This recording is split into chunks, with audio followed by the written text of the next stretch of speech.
안녕하세요. 승리한사 가족 여러분, 오늘은 창세기 21장 9절에서 13절까지의 말씀입니다.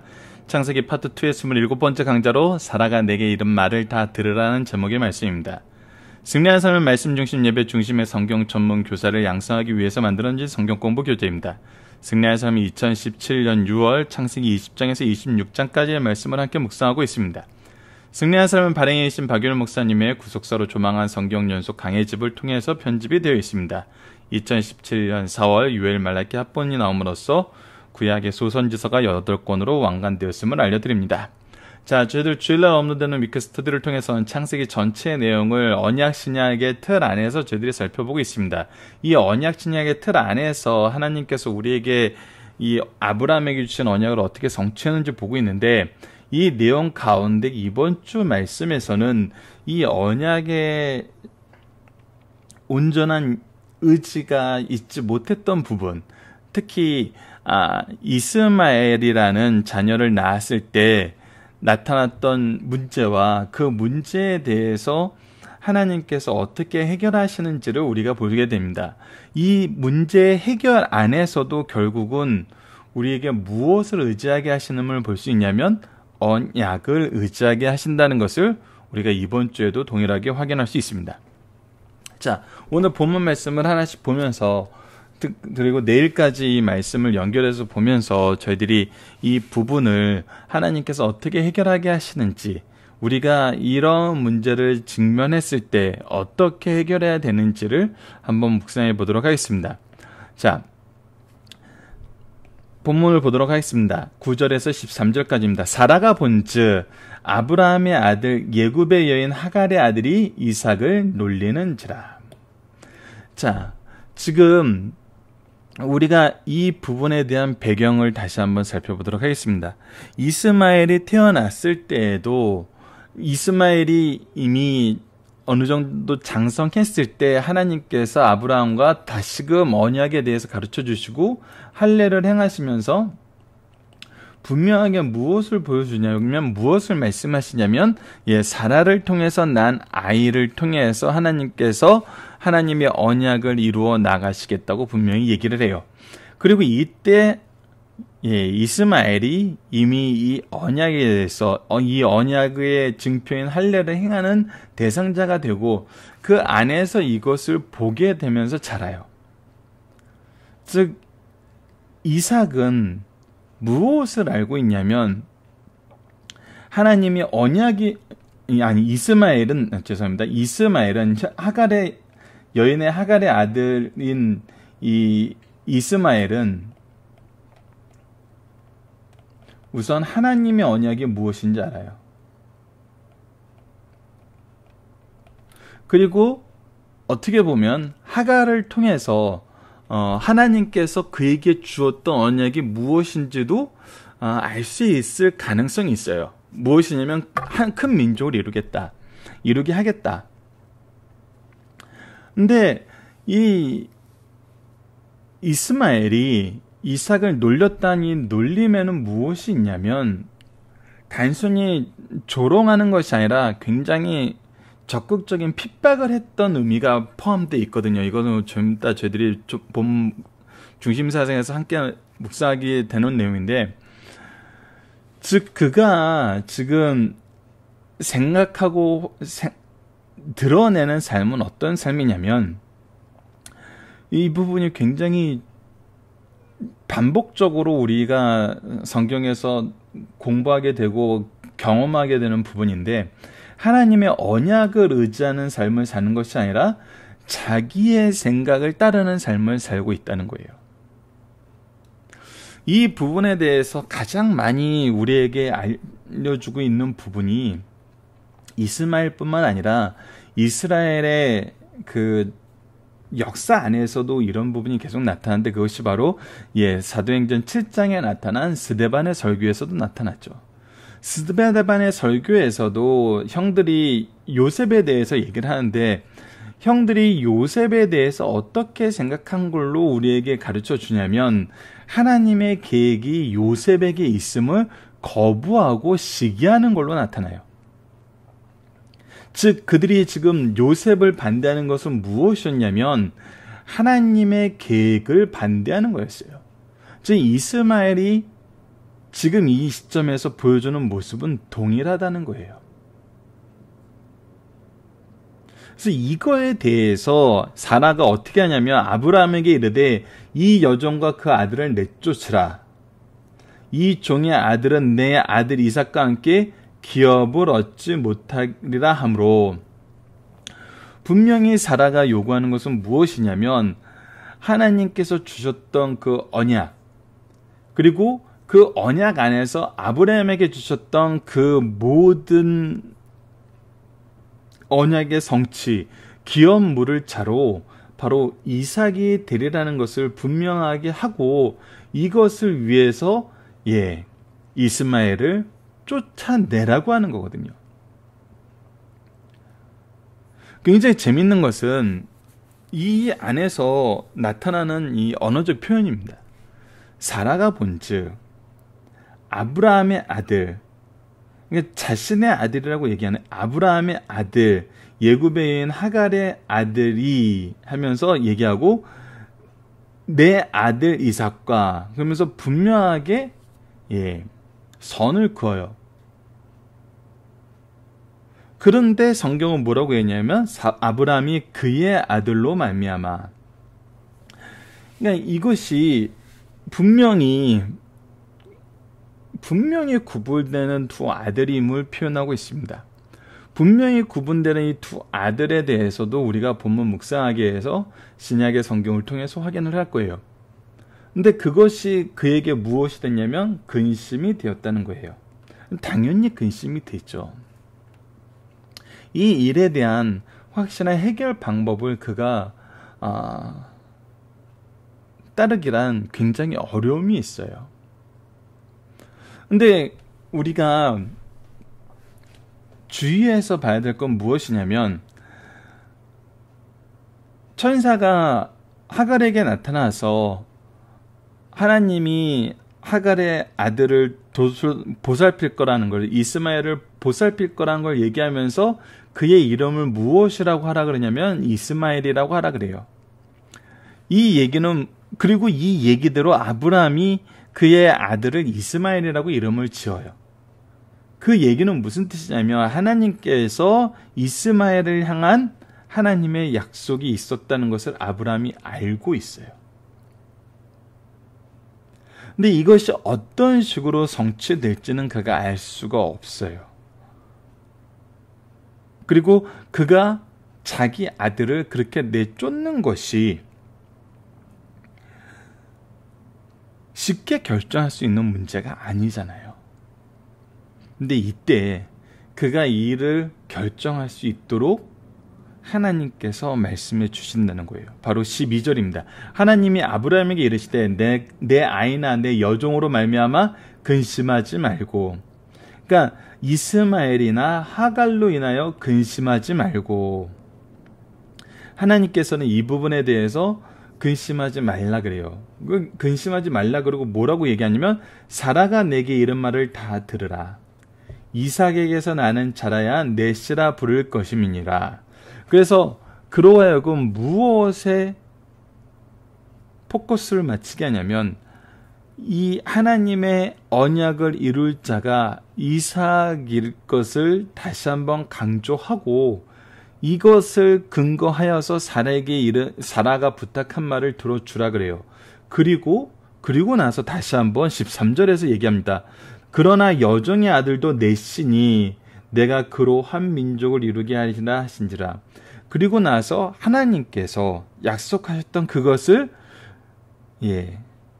이스마엘을 통해서 이루게 한다고 얘기를 하세요. 결국은 아브라함으로 하여금 무엇만 의지하게 하냐면 하나님께서 말씀하셨던 그 말씀만 의지하게 해요. 이삭에 대해서도 이스마엘에 대해서도. 이 얘기가 무슨 얘기냐면 하나님께서 이 모든 것을 주권적으로 해결하시겠다는 얘기예요.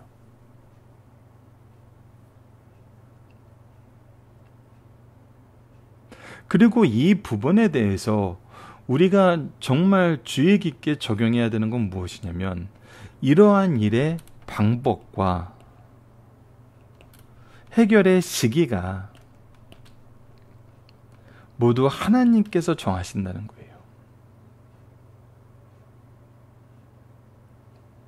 무엇을 통해서? 하나님의 말씀을 통해서. 이 부분을 우리가 분명하게 적용을 해야 됩니다. 자, 본문 묵상하기를 먼저 간단하게 보고 본문의 중심 사상을 통해서 이 내용을 좀 더 깊이 있게 보도록 하겠습니다. 사라는 이스마엘이 무엇을 하는 것을 보았나요? 예, 이삭을 놀리는 것을 봤어요. 그리고 아브라함에게 무엇하여 주기를 요청하나요? 예, 내쫓아 주기를 요청해요. 분리되게 하기를 요청해요. 아브라함은 무엇으로 인하여 근심합니까? 예, 그의 아들로 말미암아 이스마엘을 통해로 말미암아 이 일에 대해서 근심하게 돼요. 근데 하나님은 이 일을 어떻게 해결하시나요? 바로 사라의 요청을 들어주는데 그 요청을 들어주는 그 근거가 뭐냐면 바로 하나님의 말씀이었어요. 이삭에게서 나는 자라야 내 씨라 부를 것입니다 라면서 이삭을 통해서 하나님의 언약을 계속 계승할 것을 얘기해 주시고 동시에 또한 이스마엘을 큰 민족을 이루게 하시리라고 약속하셨던 그 약속을 성취하실 것을 얘기해요. 이것은 우리가 창세기 16장에서 하갈이 사라의 핍박을 피하여 도망하였을 때 여호와의 사자가 그에게 이르되 내 씨를 크게 번성하여 그 수가 많아 셀 수 없게 하리라 하신 바로 이 하나님의 언약에 근거하여 말씀하신 거죠. 자, 중심 사상을 통해서 좀 더 깊이 있게 보도록 하겠습니다. 예수를 믿는 것은 옛것을 수선하여 함께 쓰는 것이 아니라 모든 것을 새로 바꾸는 것입니다. 아브라함은 사라와 하갈, 이삭과 이스마엘을 서로 이해하고 감싸주며 함께 살기를 원했어요. 그러나 사라는 하갈과 이스마엘을 내쫓으라고 했어요.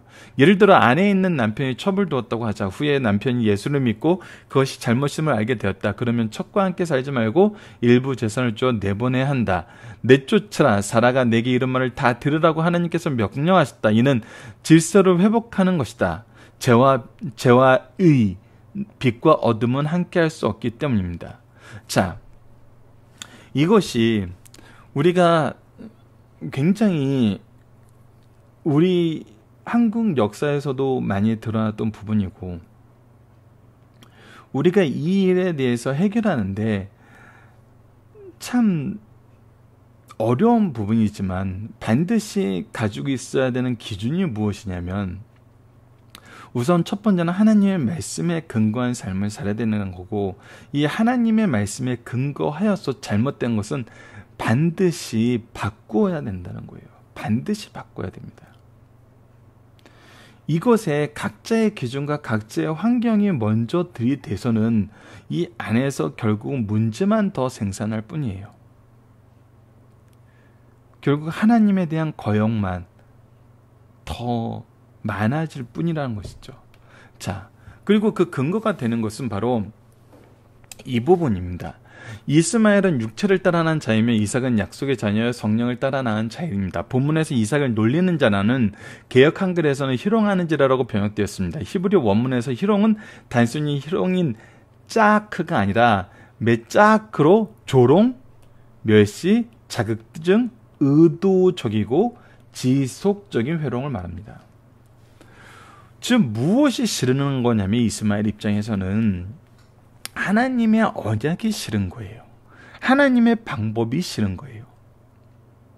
그래서 이거에 대한 지속적이고 의도적인 반역이 계속해서 일어나고 있는 것이죠.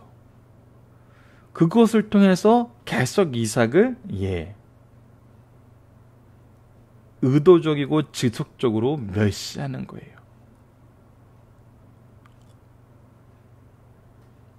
이것이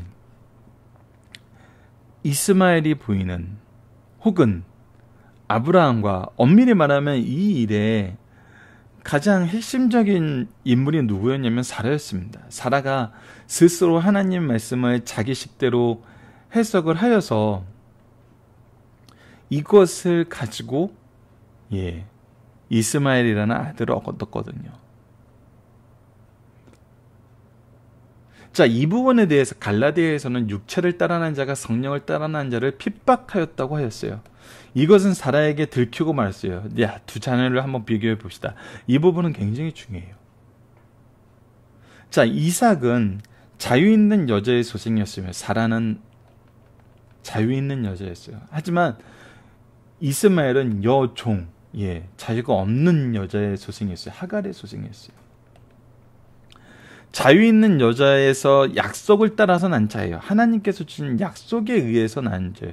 근데 이 이스마엘은 육체의 정욕을 따라서 낳았어요. 자녀를 얻고 싶은 육적인 방법을 따라서 낳았어요. 이삭은 유업을 얻을 자였어요. 하지만 이스마엘은 유업을 얻지 못할 자였어요. 더 중요한 건 오늘 본문 말씀하고 가장 잘 적용되는 게 뭐냐면 이삭은 박해를 받는 자였고 이스마엘은 박해하는 자였어요. 이것이 참 놀라워요. 결국 이삭은 성령을 따라난 자라고 표현하고 있고 이스마엘은 육체를 따라난 자라고 얘기하고 있어요. 23절과 연결해서 육체의 정욕을 따라난 자가 되는 거죠.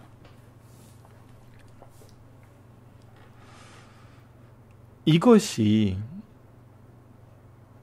두 자녀가 놓여있는 결과라는 겁니다. 관계라는 겁니다.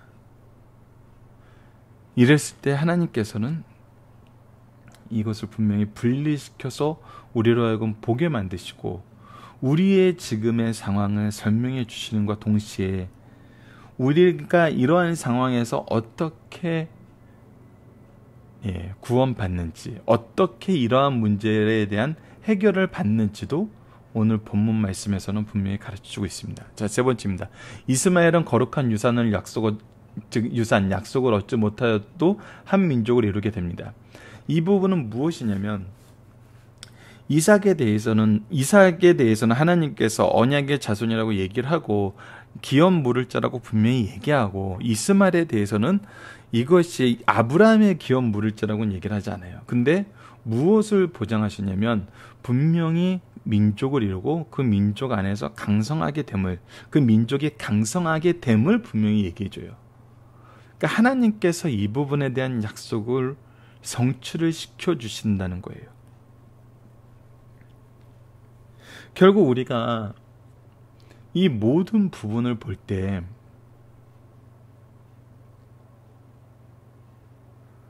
우리가 안고 있는 여러 가지 문제, 우리의 연약함으로 이루어졌던 문제들을 무엇을 통해서 해결할 수 있냐면 바로 하나님의 말씀을 통해서 하나님의 주권적 역사하심을 통해서만 해결할 수 있음을 우리가 보게 돼요. 근데 여러분들, 우리가 이 시점에서 창세기 말씀을 끝까지 연구하고 또 구약 전체를 우리가 앞으로 계속적으로 상고하면서 결국은 다 한번 보게 되겠죠. 그리고 우리가 신약 말씀도 다시 한번 묵상하면서 보게 될 때 우리가 좀 주의 깊게 봤으면 하는 부분이 있어요. 그것은 무엇이냐면 롯의 후손인 모압과 암몬,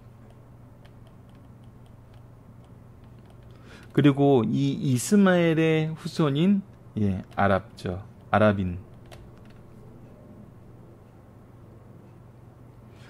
이들이 지금은 이렇게 잘못된 육체의 정욕을 따라서 난 민족들이고, 이 민족은 필연적으로 어떻게 하냐면 약속을 이은 자들을 공격하는 그런 민족이 돼요.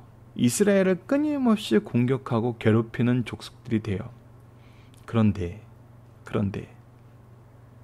그 안에서 복음에 의해서 하나님께 쓰임받는 자들이 나와요. 즉 육체의 정욕에 따라서 난 자식들 가운데 약속을 의지하여 이 언약 안에서 약속의 후예로서 회복되는 자들이 생긴다는 거예요. 이것을 이제 지금 현재 우리의 삶의 모습까지도 우리가 확장해서 한번 볼 필요가 있어요. 언제, 어떻게, 무엇을 위하여 이러한 회복이 일어났는지,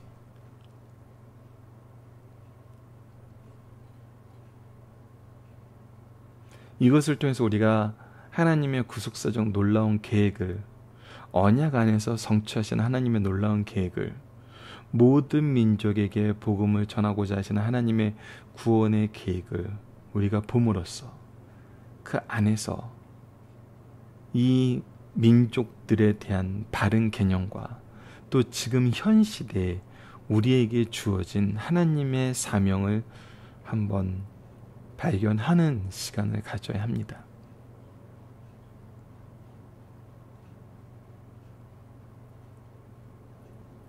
분명히 우리가 의지해야 되는 것은 무엇이냐면 하나님의 말씀이에요.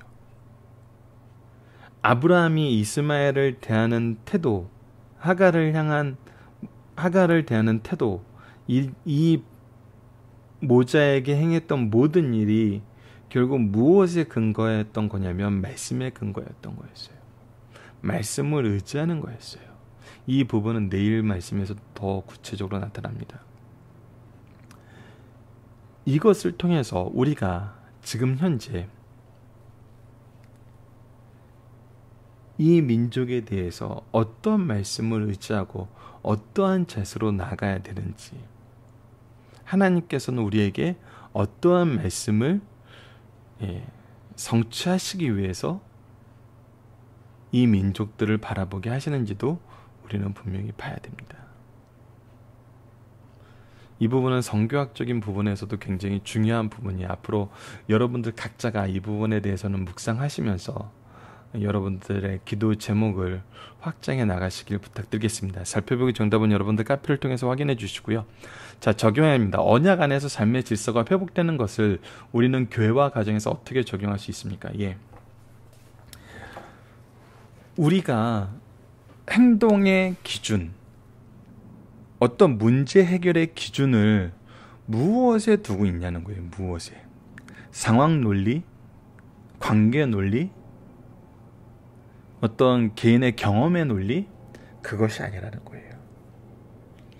우리는 항상 언약 안에서의 삶의 질서예요. 언약 안에서의 삶의 질서는 하나님의 말씀에 근거한, 그리고 이 말씀에 근거한 결정을 내릴 때는 항상 우리가 무엇을 먼저 해야 되냐면 말씀에 대한 깊이 있는 묵상이 먼저 돼야 된다는 거예요. 그리고 이 안에서 하나님을 향한 간절한 기도가 함께 있어야 되는 거예요. 그러니까 말씀을 통해서 그러한가 하는 항상 깊이 있는, 말씀에 대한 깊이 있는 묵상과 기도, 특히 이 기도는 항상 어떤 기도였어요? 우리가 계속적으로 보고 있는 기도는 뭐냐면,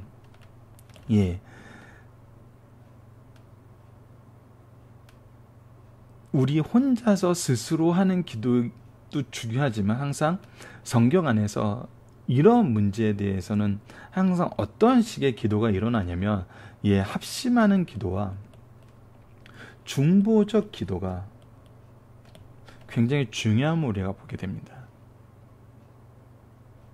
말씀에 대한 깊이 있는 묵상과 합심 기도와 중보의 기도, 그러니까 즉 말씀과 기도, 이것이 우리 삶 속에, 우리 교회와 가정 속에서 먼저 이루어져야 된다는 것이죠. 그랬을 때 우리가 말씀에 근거로 한 삶의 질서가 회복되는 것을 경험하게 됩니다. 그리고 이 말씀을 기준으로 우리가 모든 것을 결정하게 됩니다. 그랬을 때 우리는 우리에게 직면한 문제들을 해결할 수 있고 우리의 회복을 경험할 수 있습니다. 결국 무엇하는 사람이 되어야 되냐면 말씀을 깊이 있게 묵상하고 말씀을 전하고 합심하여 기도하면서 하나님께 용서를 구하는 이 중보의 기도를 통해서 하나님은 이런 사람들을 통해서 일하신다는 것입니다. 이것은 성경 전체에 계속 드러나는 하나님의 방법이에요. 우리가 무언가를 하기 전에 항상 하나님께서 우리에게 응답하시는 방법이에요. 말씀에 깊이 있는 묵상, 기도, 합심기도와 중보기도. 이것을 통해서 항상 회복과 승리를 경험하시는 우리 승리할 산 가족 여러분들 되었으면 합니다. 말씀을 기초로 기도하기를 통해서 마치겠습니다. 하나님, 삶 속에서 우리의 눈이 하나님의 언약을 잠잠히 묵상하게 하여 주시고 이 세상을 살면서 오직 하나님의 뜻을 이루는 삶을 살게 하여 주소서.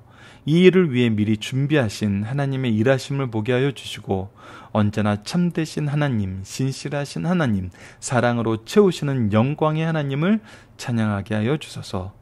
예수님 이름으로 기도드립니다. 아멘.